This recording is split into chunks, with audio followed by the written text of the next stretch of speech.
খাকবাদু আবু আতিশ বান্দান বামানে তু মুর্দা বাহক জিন্দা या इलाही मुझसे मुझको दूर कर ताके देखो मुझ में तुझको एक नजर। আল্লাহ তাআলা বলেন যে আমাকে পাওয়ার জন্য প্রচেষ্টা চালাবে আমি আল্লাহ তার সামনে অনেকগুলো রাস্তা খুলে দিব।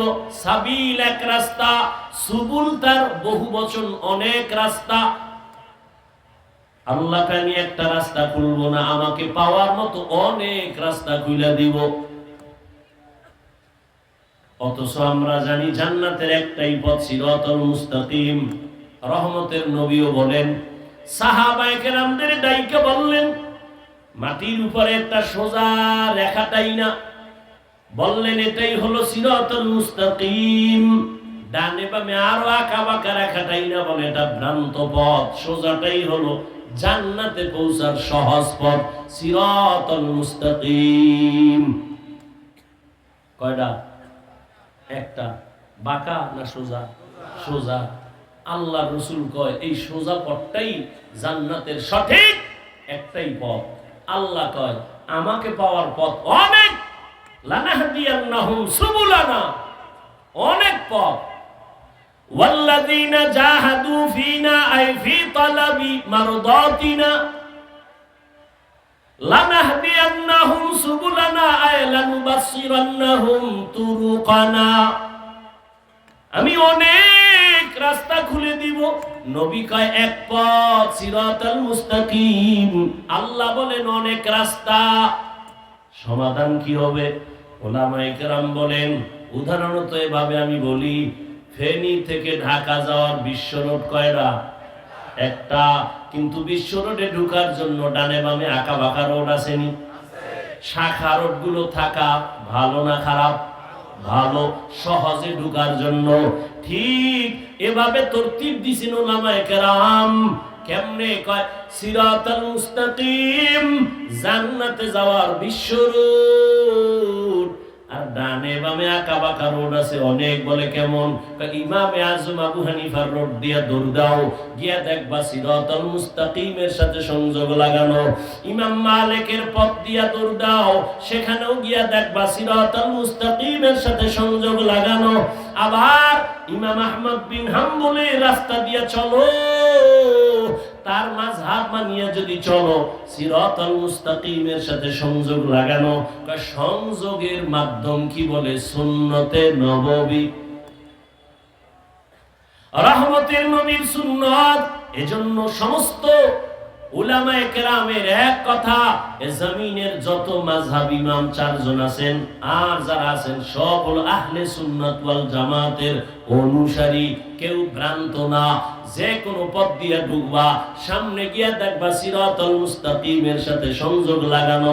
এরে আল্লাহর গোলাম, আল্লাহ বলেন আমাকে পাওয়ার জন্য যারা চেষ্টা করে আমি আল্লাহ অনেক রাস্তা খুলে দিব। চেষ্টা তো করি, চেষ্টা করার কারণেই তো এই প্যান্ডেলে আসি। না খাইয়া এই থার্ড ক্লাসের বিছানায় বসে আছেন, একমাত্র চেষ্টাই তো এটার পরিচয়। আল্লাহকে পাইতে চাই, আর আল্লাহ তো দুনিয়াতে পাঠাইছেন তার মারিফত অর্জন করার জন্য। ইলম শিখা যদি কোরআন শিখে আল্লাহকে না চিনতে পারি, কপাল বড় মন্দ। এই জন্য আমাদের আকাবিরিনদের একজন বুজুর্গ, বড় আকাবের হাজী ইমদাদুল্লাহ মুহাজির মক্কি রহমাতুল্লাহ আলাইহি, যার হাতের সাথে হাত লাগাইয়া কাসিম নানতবী ধন্য হলেন, যার হাতের সাথে নেক নজর লাগাইয়া রশিদ আহমদ গঙ্গুহি ধন্য হলেন, আশরাফ আলী থানবী ধন্য হলেন। কেমন ধন্য! ক্লাসের সাথীরা কয়, এই আশরাফ ভাই তুমিও বুখারী পড়ছো? কয় হ্যাঁ, আমরাও তো ওই বুখারীটা পড়ছি, আমগোটা তো আর লাল না। তুমি যেমন কালা পড়ছো আমরাও পড়ছি, তুমি তিরমিজি মুসলিম আবু দাউদ পড়ছো আমরাও তো পড়ছি। অথচ আমগো কাছে লোক আসে না, আর তোমার দরবার থেকে লোক যায় না। বিষয় কি? আমাদের কাছে লোক আসে না, তোমার পেছনে এত লোক, এত আল্লাহর বান্দা কেন লাইনে দাঁড়ায়, একটু পানি পড়ার জন্য দাঁড়ায়, বুড়া বুড়া মানুষ আলেমরাও দৌড়ায়, কারণ কি?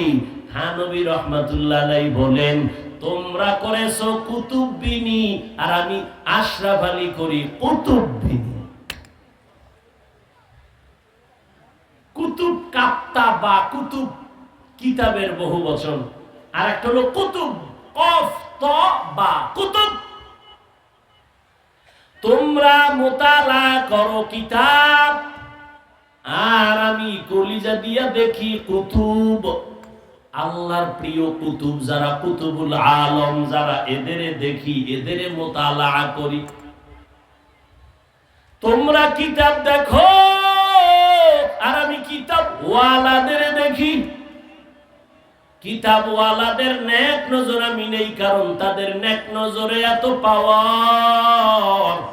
قال النبي صلى الله عليه وآله وسلم اتقوا فراسة المؤمن فإنه ينظر بنور الله। রহমতের নবী বলেন, আল্লাহর প্রিয় বান্দাদের আল্লাহ একটা পাওয়ার দান করেন। কোরআনের ভাষায় ওই পাওয়ারের নাম ফুরকান, হাদিসের ভাষায় ওই পাওয়ারের নাম ফেরাসাত। আল্লাহর নবী বলেন, এই ফেরাসাতের পাওয়ার দিয়া অনেক দূরে তারা দেখে, তুমি দেখতে পাও না। তারা চামড়ার চোখ দিয়া দেখে না, আল্লাহর দেওয়া নূরের আলো দিয়া দেখে। খলিফাতুল মুসলিমিন ওমর ফারুক রাদিয়াল্লাহু আনহু খুতবা দিতেছেন, হঠাৎ করে অপ্রাসঙ্গিক একটা আওয়াজ দিলেন, ইয়া সারিয়াতাল জাবাল, ইয়া সারিয়াতাল জাবাল, ইয়া সারিয়াতাল জাবাল। তিনবার বললেন, এই সারিয়া, পাহাড় পাহাড় পাহাড়। ওমর যেখানে আওয়াজটা দিয়েছেন ওখান থেকে 2000 কিলোমিটার দূরে সেই সারিয়া, ইরানের জমিনে যুদ্ধ চলতেছে। সারিয়া যুদ্ধ পরিচালনা শেষে যখন আসছে, জিজ্ঞাসা করা হলো, এই সারিয়া, ওমরের আওয়াজটা শুনছনি? সারিয়া বলে, আল্লাহর কসম, কিনারায় বৈশা আওয়াজ দিলে যেমন শুনি তেমনই শুনছি।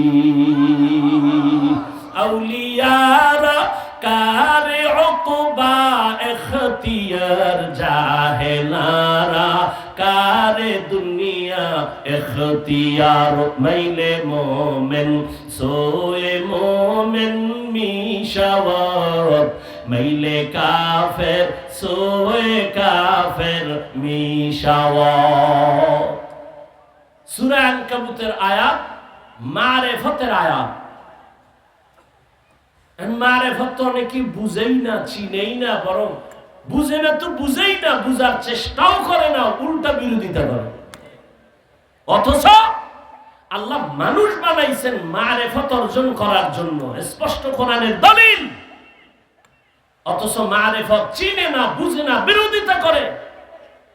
আমার দেশে বহু টুপিওয়ালা বলে কিসের মারিফত, অথচ আল্লাহ কি বলেন, মা খালাকুতুল জিন্না ওয়াল ইনসা ইল্লা লিয়াবুদুন। এখানে আমার ছাত্র ভাইরা অনেক অভিজ্ঞ, আমার থেকে আপনারা অনেক তাফসীর করেন, মুতালা করেন, দেখবেন লিয়াবুদুনের ব্যাখ্যায় অধিকাংশ মুফাসসিরিনে কেরাম লিখেছেন লিয়াবুদুন আই লিয়ারিফুন। আরাফা ইয়ারিফু থেকে মারিফত, মারিফত মানে আল্লাহর পরিচয় লাভ করা। আল্লাহর পরিচয় লাভের জন্য চেষ্টা করো। 3টা ক্লাস করা লাগবে আল্লাহর পরিচয় লাভের জন্য। আল্লাহর পরিচয় যদি না পাও, ওই আল্লাহর প্রতি মায়া হবে না। যে যাকে চিনে না সে তাকে মানে না, যে যাকে চিনে সে তাকে মানার মতো মানে। বলে কেমন করে জীবন দিতে রেডি। ওরে দলের জন্য কত যুবক জীবন দাও, আমি নবীর জন্য কেন জীবন দিব না? তুমি নেতা নেত্রীর জন্য জীবন দাও, গণতন্ত্র উজ্জীবিত করার জন্য জীবন দাও, আর আমি মদিনার তন্ত্র জিন্দা করার জন্য কেন জীবন দিব না? তোমার আকলে ঢুকছে গণতন্ত্র আমারে খাওয়ায়, গণতন্ত্র আমার সম্মান দেয়, গণতন্ত্র আমার পরিবার বাঁচায়, আর আমাদের মাথায় ঢুকছে আল্লাহর কোরআন মদিনার আদর্শ। সাগরের থেকে ধাক্কাইয়া ধাক্কাইয়া ওলামা বাজারের চেয়ারে বসাইছি। আমার নবীর আদর্শ, আমার আল্লাহর কোরআনের মহব্বত। অতএব তুমি যদি গণতন্ত্র বড় মনে করে জীবন দাও, আমি আল্লাহর দ্বীন মনে করে কেন আমি আল্লাহর পক্ষে জীবন দিব না? হ্যাঁ, তুমি ফতুয়া খুঁজো। আরে ওই বাইতুল মুকাদ্দাসের ওখানে জেরুজালেমে মানুষ মরে, ফিলিস্তিনে বাংলাদেশে হুজুরেরা চিল্লায় লাভ কি? তোমার ওই মেধা নাই? 3 বেলা খাইয়া মদ পান কইরা মাথা নষ্ট করে ফেলেছ। দাবি করো বুদ্ধিজীবী, জিবি আছে তোমার? কত জিবি? তুমি যে দাবি করো বুদ্ধিজীবী, বলো তোমার জিবি কত? 1 জিবি না 2 জিবি না 4 জিবি? 100 কয়েক জানি না কয় জিবি, তবে যত জিবি ছিল সব হ্যাং হয়ে গেছে। এ কারণে আমি আলেমেরে গালি দেই, এ কারণে আমি মাদ্রাসার বিরোধিতা করি, এ কারণে আমি হুজুর দেখতে পারি না। না না, অন্তর ঘুরাও। এই জমিনের একমাত্র শান্ত শিষ্ট ভালো মানুষ যদি খুঁজো, ওলামায়ে কেরাম। ওলামায়ে কেরাম ছাড়া জমিনে আর ভালো কেউ নাই। এর যুবক, আমি কিন্তু এতক্ষণ যে চিল্লাইতেছি, দুনিয়াতে চিল্লাইয়া কথা বলার মতো কষ্টের কোনো কাজ আর নাই। তাও যদি হয় আবার আনলিমিটেড, তাও যদি আবার হয় না খাইয়া ঘুম মারি দিয়া। 24 ঘন্টায় ডাক্তারের থিওরি, চিকিৎসা বিজ্ঞানীরা বলে কমপক্ষে 6 ঘন্টা ঘুমাও, নাইলে তোমার হুঁশ থাকবে না। রিক্সাওয়ালা রিক্সাওয়ালা ঢালে যাবে। কিন্তু এই 24 ঘন্টায় ঘুমাইলাম মাত্র 2.5 ঘন্টা। এরপরে আবার চিল্লাইয়া বয়ান, আবার 1 লাইনের মানুষ হইলেও তো টেনশন নাই, হরেক লাইনের মানুষ এখানে বসা। আমারে কাফের কইলে বড় খুশি হয়, হেও সিফায় বইয়া রইছে, কি কয় হুনবে। এত মানুষের দিল ঠিক রেখা, মেধা ঠিক রেখা বয়ান করা আমার রবের দয়া ছাড়া সম্ভব না। ইয়া এলাহি তু মেরা মাবুদ হ্যায়, ইয়া এলাহি তু মেরা মাশুক হ্যায়। ও আমার কলিজার যুবক, এতক্ষণ যে চিল্লাইয়া বয়ান করি, একবারও কিন্তু বলি না এই আমি 5 কল্লি মাথায় দিছি, তুমিও দাও। না হয় গোমরা। আমি কওমি মাদ্রাসার সন্তান, তুমিও স্কুলে তালা দিয়া মাদ্রাসায় যাও, না হয় ধ্বংস। একবারও বলি নাই আমি লম্বা জামা পরেছি, এই সিস্টেমে পড়ো, না হয় ধ্বংস বলি নাই। আমি তাবলিগের লাইনের সন্তান, আমি পীরের মুরিদ, একবারও বলি নাই তাবলিগ না করলে, পীরের কাছে না গেলে জাহান্নামে যাইবা। একবারও বলি নাই, বলবো না, ভয় নাই। তবে কিছু পরামর্শ দিয়া যাব আমার কলিজার যুবকেরে। যদি মানার ক্ষেত্রে কও হাফিজ ভাই নিচে নাইবা 2টা পাও যদি ধরো, তোর পরামর্শ মানবো। আল্লাহর জাতের কসম, আমি লাভ দিয়া নিচে আইসা পাও ধরবো। পাও ধইরাও যদি পাই যে তুমি দাঁড়িয়ে আর কাঁদবা না, নামাজ আর ছাড়বা না, মা বাবার সাথে বেয়াদবি করবা না, ওলামায়ে কেরামের সাথে বেয়াদবি করবা না, আর কোনদিন শিক্ষকের সাথে বেয়াদবি করবা না। কারণ সফলতার উপরে যাওয়ার জন্য 3 লাইনের দোয়া লাগবে। 1 নাম্বার দোয়া মা বাবার দোয়া, দ্বিতীয় দোয়া আমার শিক্ষকের দোয়া। কারণ আমি হাফিজুর রহমান রে আমার আব্বা আম্মা দোয়া দিছেন, কিন্তু এই চেয়ারে বৈশা বয়ান শিখান নাই। আমারে বয়ান শিখাইছেন আমার উস্তাদরা হাতে দইরা, দিন নাই রাত নাই। আমার উস্তাদ এই পরিমাণ আমার পেছনে মেহনত করছেন, আমি যদি চামড়া দিয়া জুতা বানায় দেই ঋণ আদায় হবে না। স্কুলের একটা টিচার 2-4 ঘন্টা ক্লাস কইরা বেতন নেয়। ছাত্র যদি কয় স্যার আমি অঙ্ক কম বুঝি, আমারে আলাদা একটু টাইম দিবেন নি, কয় 1 ঘন্টা যদি পড়ো আমারে 4000 টাকা দেওয়া লাগবে। কিন্তু আমার পেছনে যেই হুজুর, যেই উস্তাদ নিজের মা বাবা ভাই স্ত্রী সব ছাইরা আমার পেছনে সময় দিছে, এখন সেই উস্তাদরা আমারে দেখলে কপালে চুমা খায়, হাফিজ জান্নাতে গেলে আমগো নিয়ে যাবি, অত গর্ব করে। আর আমিও কলিজা ভরিয়া দোয়া করি। আজ আজকে যদি উস্তাদ আমাকে মেহনত না করতেন, আমি এই চেয়ারে বসে কথা বলতে পারতাম না। আর দোয়া লাগবে উলামায়ে কেরাম আহলুল্লাহ, যারা আল্লাহর প্রিয় বান্দা, ফেরাসাতের পাওয়ার যাদের আছে, তাদের নেকনজর, তাদের দোয়া ছাড়া আগানো যাবে না রে বাবা। যতই বাহাদুরি করো, আল্লাহর কসম, মা বাবার বরদোয়া যদি লেগে যায়, মরার আগে পঙ্গু হয়ে যাবি। শিক্ষকের বরদোয়া যদি কপালে লাগাও, বিদ্যার জগৎ থেকে হারায় যাবি।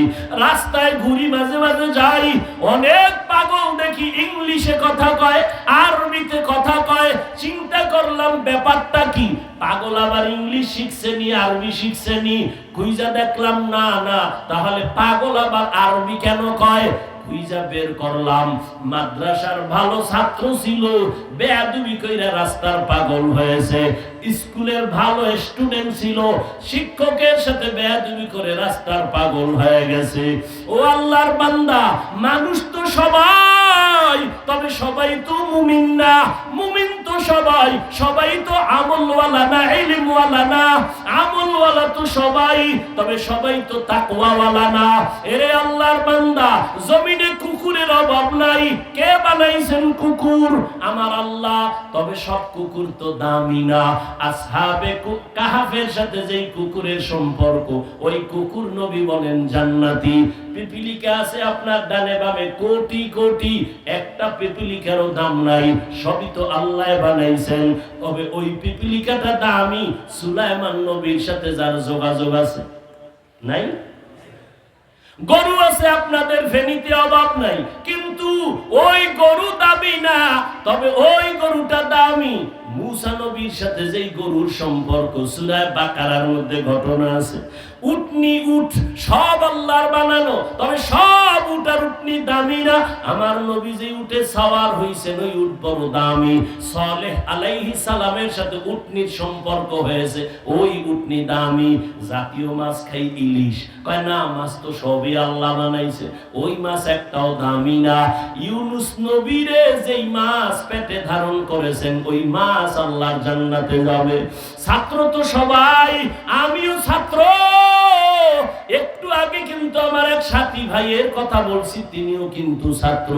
সবাই তো আল্লাহর কাছে প্রিয় না, সবাই তো মায়ের কাছে প্রিয় না, সবাই তো ওস্তাদের কাছে প্রিয় না, সবাই তো উলামায়ে আহলে হকের কাছে প্রিয় না।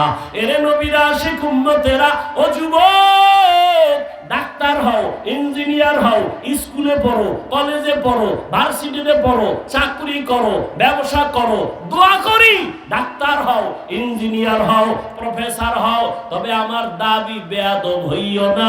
মা বাবা যেন তোমার কথায় কোনোদিন কষ্ট না পায়, শিক্ষক যেন কষ্ট না পায়, উলামায়ে কেরাম যেন কখনো কষ্ট না পায়।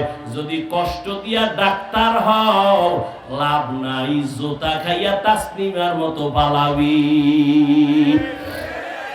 ওই ডাক্তারের লাভ আছে? কোনো লাভ নাই। ওয়াল্লাযীনা জাহাদু ফীনা লানাহদিয়ান্নাহুম সুবুলানা। আল্লাহকে পাওয়ার জন্য তিনটা ক্লাস। কয়টা?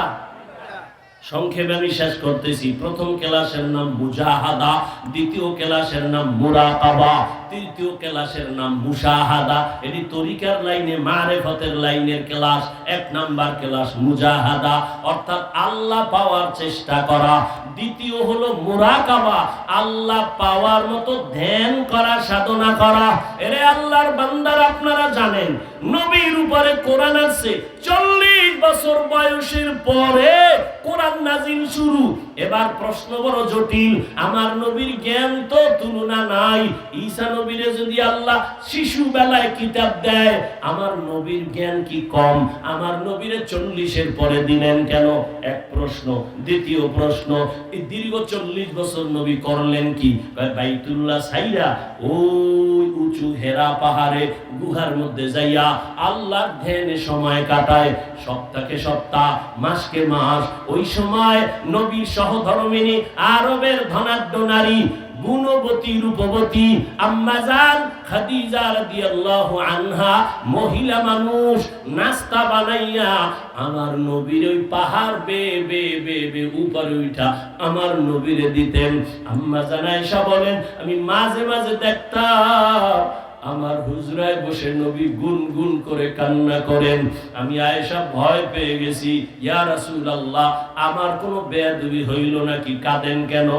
কেন আয়েশা তুমি বেয়াদবি করছো নাকি? কয় না, তবে ভয় লাগে, কারণ 6 বছর বয়সে আপনার সাথে আমার বিয়া হয়েছে, 9 বছর বয়সে আমি আপনার ঘরে আসছি, 18 বছরে আম্মা জানের নবী হারাইছেন, 18 বছর বয়সে নবী চলে গেলেন। হিসাবটা বুঝলে বলেন আম্মা জান আয়েশা নবীর ঘর করলেন কয় বছর? 9 বছর। এই 9 বছর এখন তো আমগো বোনের 18 বছরের বিয়েই হয় না, আর আম্মা জান আয়েশার 18 বছরে নবী চলেই গেলেন, 9 বছর ঘর করলেন, 18 বছরের কন্যা 18 বছরের নারী নবীর ঘর করলেন 9 বছর। কি পাইলেন? আম্মা জান বলেন 2000-এর উপরের হাদিসের হাফেজা হয়ে গেছে। নবী আমার কোন বেয়াদবি কয় না, না তো কেন আপনি কাঁদেন? মায়ার নবী বলেন ও আয়েশা তুমি বুঝবা না। কি?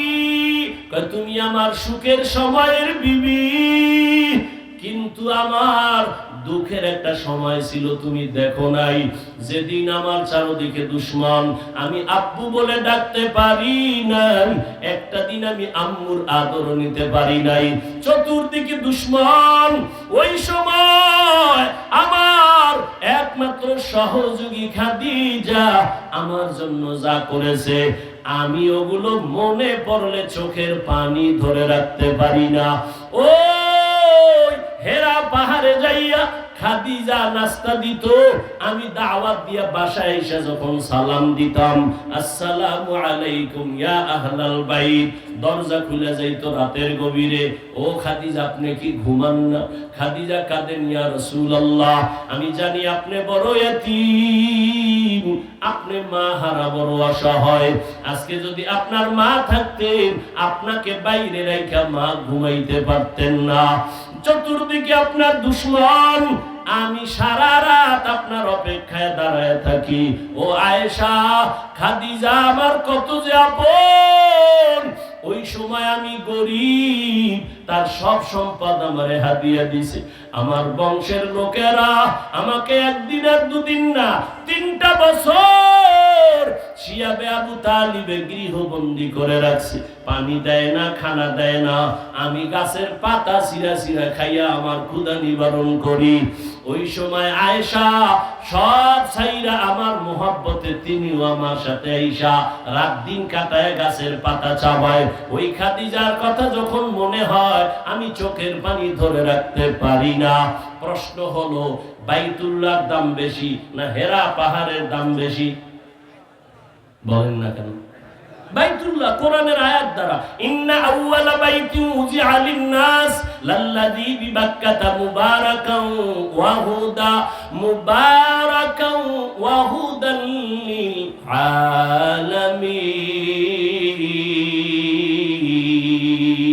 আলামিন। আল্লাহ তাআলা বাইতুল্লাহ বানাইলেন এমন একটা ঘর, হেদায়েতের ঘর, যে ঘরটার দিকে তাকায় থাকলে সওয়াব। মসজিদ তো সব আল্লাহর ঘর, বাইতুল মুকাররম আল্লাহর ঘর, ফেনী বড় মসজিদ আল্লাহর ঘর, তবে বাইতুল্লাহর সমান একটা ঘর না যে বাইতুল্লাহর দিকে যতক্ষণ তাকায় থাকবে সওয়াব। যেই বাইতুল্লাহর এরিয়ায় একবার আল্লাহ বলে ডাক দিবে 1 লক্ষ বার আল্লাহ বলার সওয়াব, একটা সিজদা দিবে 1 লক্ষ বার সিজদার সওয়াব হবে। ওই বাইতুল্লাহ সাইরা এত দামি বাইতুল্লাহ, ওই বাইতুল্লাহ সারিয়া নবী সপ্তাহকে সপ্তাহ মাসকে মাস হেরা গুহায় কেন সময় কাটাইলেন? এই প্রশ্নের জবাব আমার দেশের অধিকাংশ উলামায়ে কেরাম যদি জানতো বুঝতো কোনদিন আল্লাহওয়ালাদের খানকার বিরোধিতা করতো না। কপাল খারাপ, কারো বরদোয়া লাগছে নাইলে এমন হইতে পারে না। খাঁটি আল্লাহওয়ালাদের বিরোধিতা যারা করে ওদের কপালে অভিশাপ, অভিশপ্ত কপাল। কিসের খানকা, কিসের পীর মুরিদি, কিসের ওলিয়া উলিয়া? আমাকে জবাব দাও। বাইতুল্লাহ কোরআনের আয়াত দ্বারা স্বীকৃত দামি ঘর, সেই বাইতুল্লাহ ছেড়ে সপ্তাহ রাসূল হেরা পাহাড়ে কাটাইলেন কেন? যে বাইতুল্লাহ দেখলেই সওয়াব, অনবরত সওয়াব, সে বাইতুল্লাহ ছেড়ে হেরা পাহাড়ে নবী মাসকে মাস সময় কাটাইতেন। কারণ কি? তুমি ফতুয়া দাও, মারেফত নাই। আর আমি ফতুয়া দিয়া গেলাম আজ। আল্লাহ মানুষ বানাইছেনই মারেফত অর্জন করার জন্য। যা আল হক ওয়া যাহাকাল বাতিল, ইখলাসের সাথে হক যখন দাঁড়িয়ে যাবে, বাতিল বিদূরিত হয়ে যাবে, বাতিল ধ্বংস হয়ে যাবে, বাতিল সরে যাবে।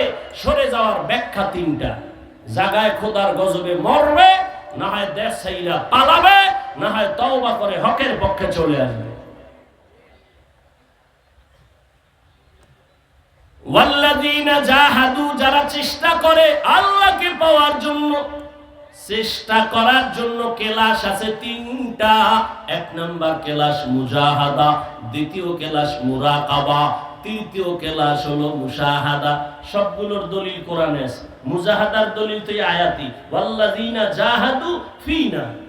এবার দরকার মুরাকাবার দলিল আর মুশাহাদার দলিল। হাদিসে জিবরাইল তার জ্বলন্ত প্রমাণ, আন তা'বুদাল্লাহা কাআন্নাকা তারাহ ফাইন লাম তাকুন তারাহ ফাইন্নাহু ইয়ারাক। এটা স্পষ্ট আর অস্পষ্ট ইশারায় এই দোনোটার দলিল। ওয়া ইন্নাল্লাহা লামাআল মুহসিনিন, বিস্তারিত এই আয়াত।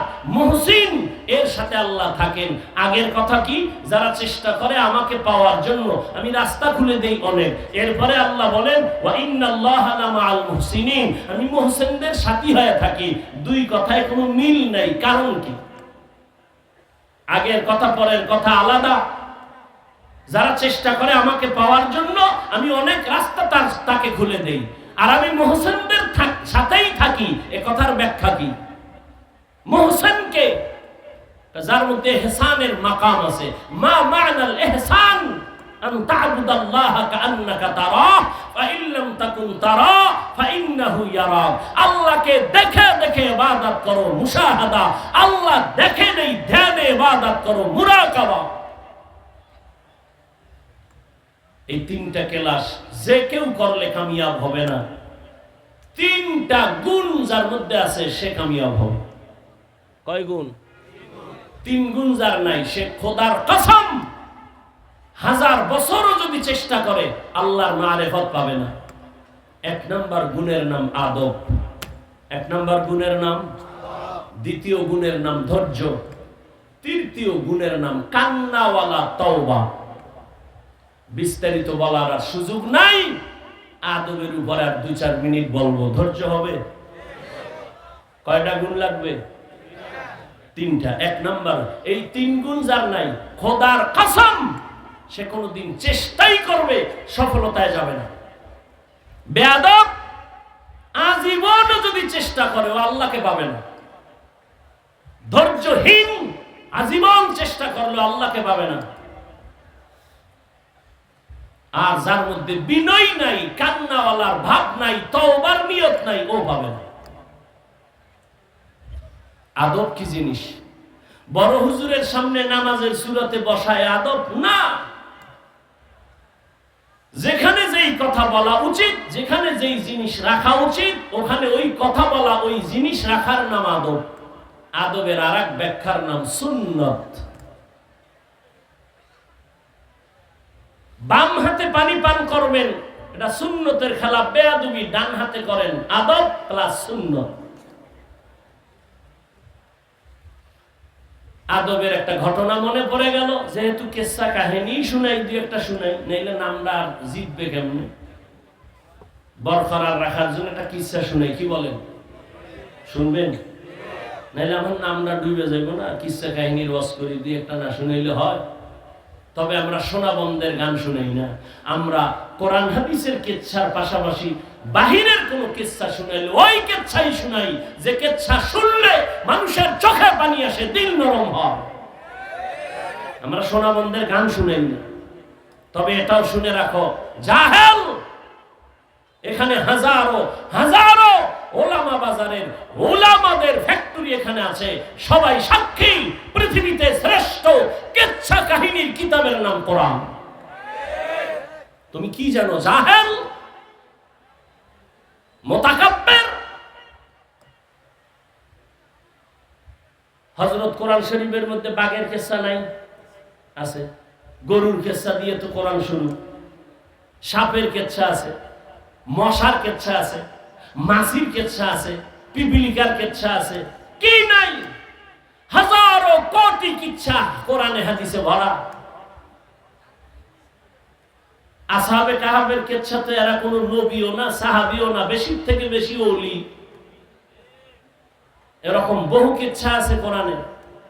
তুমি কি বুঝো? কসাসুল আউয়ালিন মাওয়াইজুল আখিরিন। আরো শুনো, ধৈর্য হবে কিনা জানি না। আল্লাহ কোরআন শরীফের মধ্যে 3 পদ্ধতিতে ওয়াজ করেছেন। 6000 আয়াতে, 500 আয়াতে বিধান, আর বাকি 6000-এর উপরে আয়াতে কিচ্ছা কি বলে ওয়াজ আল্লাহ করেছেন 3 পদ্ধতিতে। 3 পদ্ধতিতে যদি 6000 আয়াতে আল্লাহ ওয়াজ করেন, ভাগে কয় হাজার করে পড়ে? 3 পদ্ধতি 2000। তাহলে 2000 আয়াতে আছে কিয়ামতের ওয়াজ, 2000 আয়াতে আছে আল্লাহর কুদরতের ওয়াজ, আর 2000 আয়াতে আছে কিচ্ছা কাহিনীর ওয়াজ। তাযকির বিআলা ইল্লাহ, তাযকির বিআইয়ামিল্লাহ, তাযকির বিমা বাদাল মাউত। 6000 আয়াতে আল্লাহ ওয়াজ করেছেন, 500 আয়াতে বিধান দিবেন।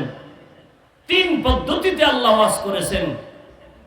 2000 আয়াতে কুদরতের ওয়াজ, 2000 আয়াতে কিয়ামতের ওয়াজ, 2000 আয়াতে কিচ্ছা কাহিনীর ওয়াজ। শুধু কিচ্ছা না, আল্লাহ বলেছেন আহসানুল কাসাস। তাহলে শুনে ফেলাই 2-4 মিনিটে। অনেকে হয়তো জানেন, জমিনের একজন বড় রাষ্ট্রনায়ক,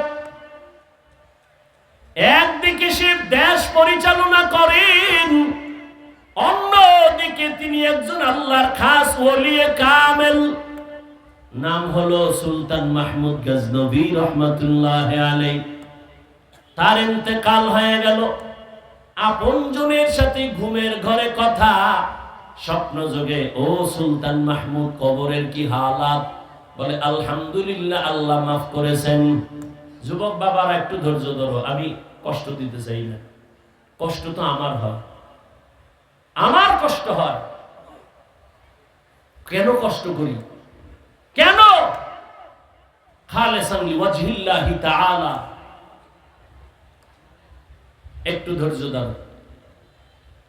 সুলতান মাহমুদ বলে আমাকে আল্লাহ মাফ করে দিয়েছে। কয় কি বড় আমল করছেন এই জন্য মাফ করছে? কারণ সামান্য একটা ছোট্ট আমল। কয় কি? আদবওয়ালা আমল। কি আদবওয়ালা আমল? সুলতান মাহমুদ গজনবী বলেন, আমি একদিন সফর করতেছিলাম, রাত্রি যাপনের জন্য আমার কোন প্রজা গরিবের এলাকায় ঢুকলাম, থাকার জন্য একটা ঘর ছোট পাহাড়ের পাশে। যখন আমাকে থাকার জন্য ঘর দিল, এমন একটা ভাঙ্গা ঘর, গরিবের একটা জায়গায় দিল, বিছানা, একটা ছোট রুম। ওখানে যখন শুইছি, হঠাৎ করে নজর করে দেখি আমার পায়ের কিনারায় ছোট একটা তাক, তাকের উপর এক জিলদ কোরআন শরীফ। চিন্তা করলাম আমি এখানে রাতে ঘুমাবো, আমার পায়ের কিনারায় কোরআন শরীফ থাকবে, এটা কেমন কেমন মনে হয় না। এখানে আমি একটু আরামে ঘুমাই, কোরআন শরীফটা অন্য জায়গায় রেখে আসি। চিন্তা করে বসলাম, বসার পরে দাঁড়াইলাম, কোরআনটা হাতের মধ্যে নিলাম, নিয়ে অন্য রুমে যখন রওনা, মাঝখানে যায় আবার দাঁড়ায় গেলাম। চিন্তা আবার ঘুরে গেল, আরে আল্লাহর কোরআনের এত সম্মান, আমি সুলতান মাহমুদের তো সম্মান নাই। আমি আরামে ঘুমানোর জন্য কোরআন শরীফ অন্য রুমে রাখবে, এটা কেন? প্রয়োজনে আমি অন্য রুমে কষ্ট করে ঘুমাবো, আল্লাহর কোরআন সুন্দর জায়গায় থাকবে। ভাইবা ফিরত আইয়া কোরআন শরীফ আবার আগের জায়গায় রেখে এবার আমি অন্য রুমে গিয়া ঘুমাইলাম। এই যে কোরআনের সাথে একটু আদব দেখাইছি, আমার মাওলার কাছে পছন্দ হয়ে গেছে, আমার আল্লাহ আমাকে মাফ করেছে। আতিনা ফি দারে দুনিয়া না হাসান, আতিনা ফি দারে উকবা না হাসান। ও যুবক, আদবালা জিন্দেগির বড় দাম। কয়দিন আর দুনিয়ায় বাহাদুরি করবি? জীবনে তো শখ মিটাইয়া গুনাহ কম করো নাই। মনে চাইছে পার্কে যাবি, দৌড় দিছ, কেউ বাধা দিছে, ফেরো নাই। মনে চাইছে মেয়েদের নিয়ে আড্ডা দিবি, দিছ, ফেরো নাই। মনে চাইছে সারা রাত মোবাইল চালাবি, চালাইছো, নামাজ পড়বি না, পড়ো নাই। আর কত? এবার ফের একটু তাওবা কর। ওরে আল্লাহর বান্দা, আমিও যদি তোমার মতো প্যান্ট শার্টটাই লাগায় দাড়ি কাটে আর রাস্তায় ঘুরতাম বাহাদুরের মতো, কেউ আমারে বাধা দিত না। টুপিটা মাথায় দিছি, কত গরম লাগে, তোমার থেকে কম বুঝি না রে বাবা। দাড়ির কারণে যৌবনের ভাব চলে যায়, কম বুঝি না। ও আল্লাহর বান্দায় জামাটা পরার কারণে কত আটকা আটকা লাগে, শরীরটা গরম লাগে, কম বুঝি না। শুধু তাই না, এই টুপির কারণে, দাড়ির কারণে কত গালি আমাদের তোমরাও দাও, অন্যেরাও দেয়, বিধর্মীরাও দেয়। মাদ্রাসায় পড়ে লাভ নাই বইলা কত গালি দাও, কত বিরুদ্ধে লেখালেখি করো, সব জানি। এরপরও একটা গালি দিলাম না রে বাবা, বরং আরো পাও ধইরা ধইরা তোমাদের বুঝাইতেছি। মনে হয় যেন আমি তোমার টাকার কেনা একটা গোলাম, এইভাবে তোমার সাথে কথা বলি। আবার ফাঁকে ফাঁকে মাফ চাই, কষ্ট পাইছো নি রে বাবা, আল্লাহর হস্তে মাফ কইরা দিও। আবার মুনাজাতে আল্লাহর কাছে ক্ষমা চাই, এইভাবে এত কষ্ট করি বাবা। কারণ কি? কারণ আর কিছুই না, আমি কিন্তু তোমারে হুজুর বানাবার পরামর্শ দেই নাই। আমি বলি নাই পাগড়ি লাগায় তসবিহ হাতে নাও, স্কুলে তালা লাগাও, তাও বলি নাই। বরং আমি সাহস দিয়া বলেছি, স্কুলে পড়ো, কলেজে পড়ো, চাকরি করো, ব্যবসা করো, তবে দাবি আমার একটা, ডাক্তার হও, ইঞ্জিনিয়ার হও, প্রফেসর হও, ব্যবসায়ী হও, চাকরিজীবী হও। বেয়াদব হইও না রে বাবা। তোমার মতো যুবক তাকায়া দেখো, স্কুল কলেজে পড়িয়াও 5 বেলার নামাজ পড়ে সত্য কথার সাক্ষী দেওয়া আছে না নাই? তুমি নিজের একটু জিজ্ঞাসা করো, তুমি কেন পারবা না? তোমার মতো যুবক তাকায় দেখো, রাস্তায় গাড়ি চালায়, নামাজ ছাড়ে না, বলো তুমি কেন পারবা না? নিজের বিবেকটাকে প্রশ্ন করো।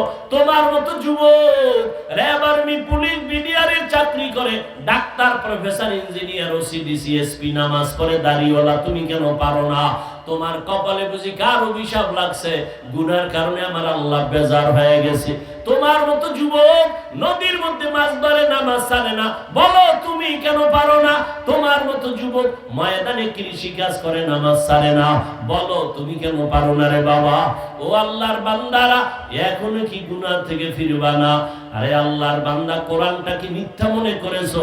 পারলে একটা ভুল আমার সামনে এখন বের করে দে। আল্লাহর কসম, আমি এখন দাড়ি কেটে ফেলবো, নামাজ রোজা বাদ দিয়া প্যান্ট শার্টটাই লাগায় নাচ গান শুরু করবো। তুমি কেন 1500 বছর পর্যন্ত আজও একটা ভুল কোরআন থেকে কেউ বের করতে পারে নাই? বরং বহু পণ্ডিতেরা মাথা নত করে কালেমাওয়ালা মুসলমান হয়ে গেছে। ও যুবক, আমিও যদি প্যান্ট শার্ট টাই পরে চলি, কে আমাকে ফিরাবে? কেউ না। কিন্তু না, এত কষ্ট করে করে করে করে চলার মানে কি? এই যে ঠান্ডার দিন আসতেছে, অনেক শীত, তোমারে কেমনে বুঝাবো? ফজরের সময় ওযু কইরা ঠান্ডা পানি দিয়া নামাজ পড়তে কি যে কষ্ট, এটা বুঝাবার কোনো ভাষা নাই। এরপরেও কেন নামাজ ছাড়ি না? কেন পর্দা রক্ষা করে চলি? কেন তুমি গালি দাও, জবাব দেই না? গালি শুনিয়াও তোমার সাথে খারাপ ব্যবহার করি না? এর একমাত্র কারণ রে বাবা, তুমিও মুসলমান, আমিও মুসলমান, তোমার এত বুঝাইতে হয় কেন? আজকে যদি হিন্দুদের পাও ধরে বয়ান করতাম, মনে হয় ওরা মদিনার আশেক হয়ে যাইতো। অথচ তোমারে তাবলীগওয়ালারা বুঝায়, পীর সাহেবরা বুঝায়, বক্তারা বুঝায়, জুমার খতিবরা বুঝায়, এরপরেও কেন তুমি লাইনে আসতে চাও না? অথচ তোমার আমার আল্লাহ এক, নবী এক, কোরআন এক, কাবা এক, ধর্ম এক, কালেমা এক, দুনিয়াতে আসছি বিদায় বেলা কাফন হবে তিনটা। আজকে আমি যতই ভাব দেখাই বক্তা, তুমি ভাব দেখাও ক্ষমতা আর টাকা, সাদা কাফনে যেদিন ঢুকবা সব বাহাদুরি বন্ধ হয়ে যাবে। তোমারও তিনটা কাফন, আমাকেও তিনটা কাফন দেয়া হবে। কারো কাফনের উপরে লেখা থাকবে না বড় হুজুরের লাশ, সবারটা একাকার হয়ে যাবে। কবরের সাইজও হবে এক, কবরের প্রশ্ন হবে তিনটা, তাও এক। রবের পরিচয় দাও, ধর্মের পরিচয় দাও, রাহমাতুল লিল আলামিনের পরিচয় দাও। নবীজি বলেন এই তিনটা প্রশ্নের জবাব যারা দিবে তাদের কবর হবে রওজাতুম মির রিয়াজিল জান্নাহ, আর যারা জবাব দিতে পারবে না তাদের কবর হবে হুফরাতুম মিন হুফারিন নার। কারা পারবে? আমরা হুজুরেরা? গ্যারান্টি আছে? আরে আমরা হুজুরেরা কবরের জবাব দিতে পারবো, এই গ্যারান্টি যদি থাকতো তাহলে জান্নাতের টিকিট হাতের মধ্যে পাইয়া তারা জীবন ভর সাহাবায়ে কেরাম কান্না করতেন না। রহমতের নবী বলেন আমি আয়েশার হুজরায় ঘুমাইছি, আমি ঘুমাইলাম আর চোখ বন্ধ, তবে আমার অন্তর ঘুমায় না। রাতের গভীর, আমার মাথার পাশেই তো মসজিদে নববী, ছোট্ট একটা ঘর। হঠাৎ রাতের বেলা কানের মধ্যে কান্নার আওয়াজ আসতেছে। গভীর রাতে আমি চোখ খুললাম, এই রাতে কে কান্না করে? আমি আস্তে আস্তে উঠলাম, উইঠা আমি বের হইয়া মসজিদের পাশে দাঁড়ায় দরজার কিনারায় দেখি সাধারণ কেউ নামাজে গভীর রাতে কাঁদে না। জান্নাতের 1 নাম্বার সাহাবী আবু বকর নামাজে দাঁড়ায় দাঁড়ায় কান্না করে। আমি নবী অপেক্ষায় আছি যে আবু বকরের আমার আল্লাহ ডাইরেক্ট সালাম পাঠাইছেন। ও আবু বকর নামাজে কেন কান্নার আওয়াজ? নামাজ শেষ করার পরে আমি আবু বকরকে জিজ্ঞাসা করলাম আপনি নামাজে দাঁড়াইয়া কাঁদছেন কেন? আবু বকর বলেন ইয়া রাসূলুল্লাহ, আল্লাহর আদালতে কেমনে দাঁড়াইয়া হিসাব দিব সেই ভয় কান্না করতেছি না।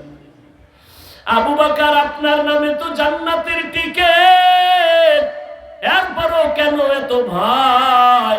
আবু বকর বলেন ইয়া রাসূলুল্লাহ, আপনিই তো বয়ান করেছেন কিয়ামতের ভয়ঙ্কর হালাতের কথা।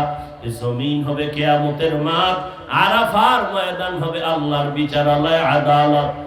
মানুষগুলো সব উলঙ্গ দাঁড়াবে, সূর্যের গরমে মাটির জমিনটা তামা হয়ে যাবে। জাহান্নামের আওয়াজ চিল্লাবে আর বলবে আল্লাহ গুনাহগার গুলো কই? সব আমার পেটে দাও, আমার পেটে ক্ষুধা। ওদিকে আল্লাহ রাগান্বিত আওয়াজ দিবেন লিমানিল মুলকুল ইয়াউম লিল্লাহিল ওয়াহিদিল কাহ্হার। ও পর্দার আড়ালের মা বোনেরা, আসেনি? মা বোন আছে আশেপাশে? নাই? এরে আম্মা জানেরা, মাইকের আওয়াজ পাইতেছেন রে মা? এতক্ষণ আমি আপনাদের সন্তানদের বিষয় নিয়ে চিল্লায়া যত কথা বলেছি রে আম্মা জান, এগুলো বাস্তবায়ন যদি করা লাগে আপনার দোয়া ছাড়া সম্ভব না, আপনার চেষ্টা ছাড়া মেহনত ছাড়া হবে না। কারণ আপনারা কত দামি মা, আপনারা তো নবীদের মায়ের মতো দামি, সাহাবায়ে কেরামদের মায়ের মতো দামি। আপনারা তো খাদিজা রাদিয়াল্লাহু তাআলা আনহার মতো নারী, ফাতেমা রাদিয়াল্লাহু আনহার মতো দামি নারী, আয়েশা রাদিয়াল্লাহু আনহার মতো দামি নারী। আপনারা তো ইসমাঈল নবীর মা হাজেরা আলাইহা সালামের মতো দামি নারী। আপনারা তো ঈসা নবীর মা মারিয়াম আলাইহা সালামের মতো দামি নারী। আরে আম্মা জান, আপনাদের এত দাম, এত মর্যাদা, আল্লাহ আপনাদের মা বানাইছেন।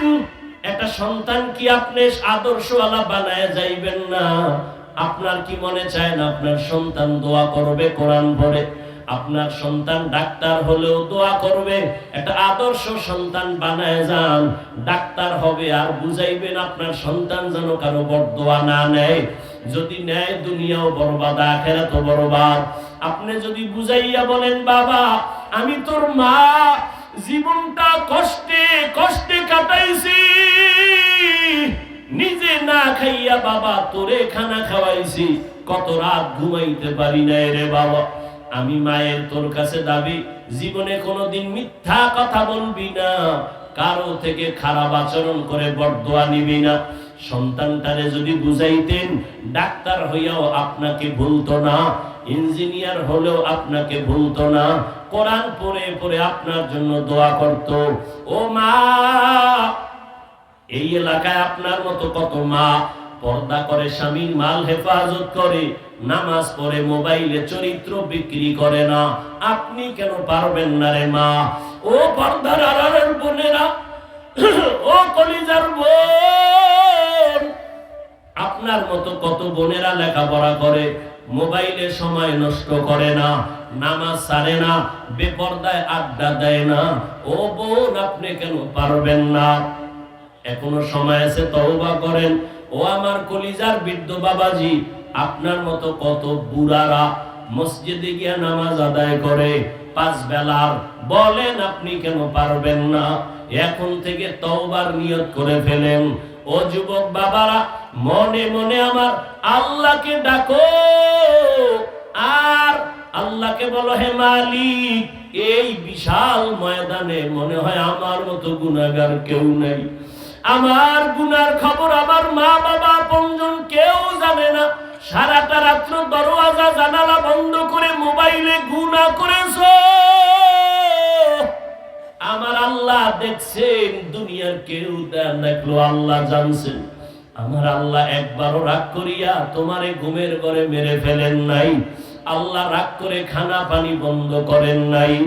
এখন যদি আল্লাহর কাছে বিনয়ের সাথে তওবা করো, মন খুলে যদি বলতে পারো, হে আল্লাহ, মরিয়া গেলে যাব, আর নামাজ ছাড়বো না, আর দাড়ি কাটবো না, বেপরদায় চলবো না, মা বাবার সাথে বেয়াদবি করবো না, উলামায়ে কেরামের দোয়া নিয়া নবীর তরিকা মেনে চলবো, উলামায়ে কেরাম মুরব্বি আমার আসাতেজায়ে কেরাম শিক্ষকদের দোয়া নিয়ে চলবো।